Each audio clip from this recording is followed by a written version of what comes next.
chapitre de statistiques à deux variables.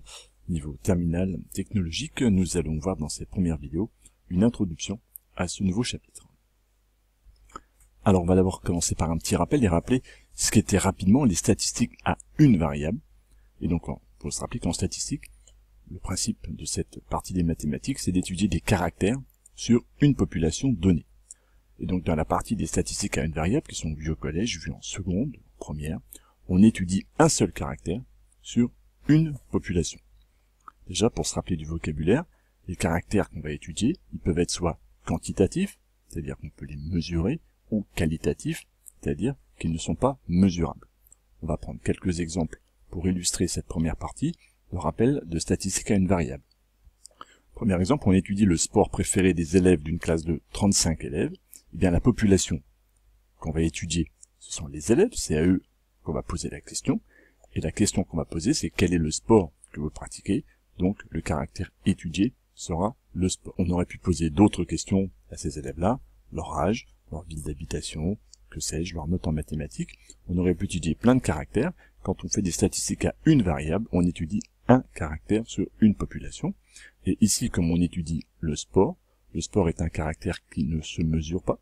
Et donc, on dira que ce caractère est qualitatif, comme si on avait demandé quel est votre groupe de musique préféré, la couleur de vos cheveux, ou votre ville d'habitation. On s'intéresse maintenant à un deuxième exemple où on va étudier la hauteur d'arbustes dans une pépinière.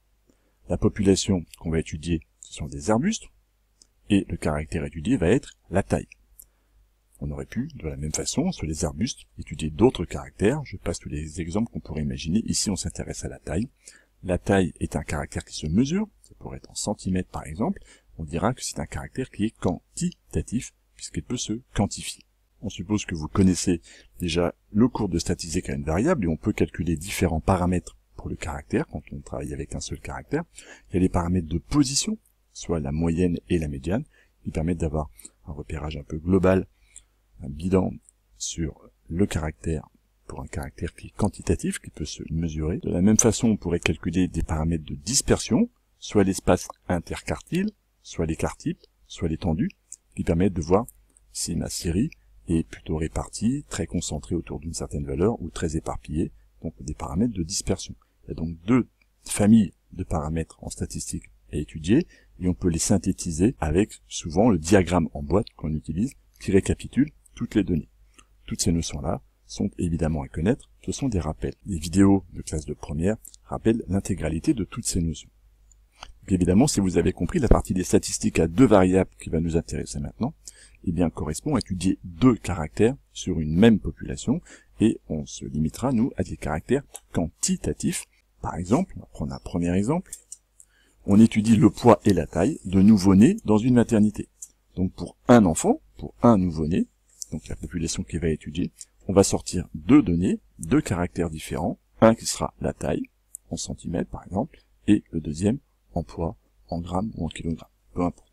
Pour un élément, pour un individu de ma population donnée, je vais étudier deux caractères. On a un deuxième exemple, si on étudie le chiffre d'affaires et le budget communication d'une entreprise, conjointement, eh bien la population étudiée, là ça va être mon entreprise, et les caractères étudiés vont être le chiffre d'affaires et le budget communication. Petite remarque de vocabulaire, si des valeurs d'un des deux caractères sont les mesures du temps, on dira que la série est chronologique. Alors si ce n'est pas le cas dans nos deux premiers exemples, on va donc prendre un troisième exemple correspondant à une série chronologique. Par exemple, on étudie le chiffre d'affaires d'une entreprise sur plusieurs années.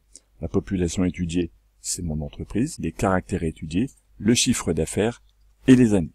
Nous en avons terminé pour cette première vidéo d'introduction aux statistiques à deux variables.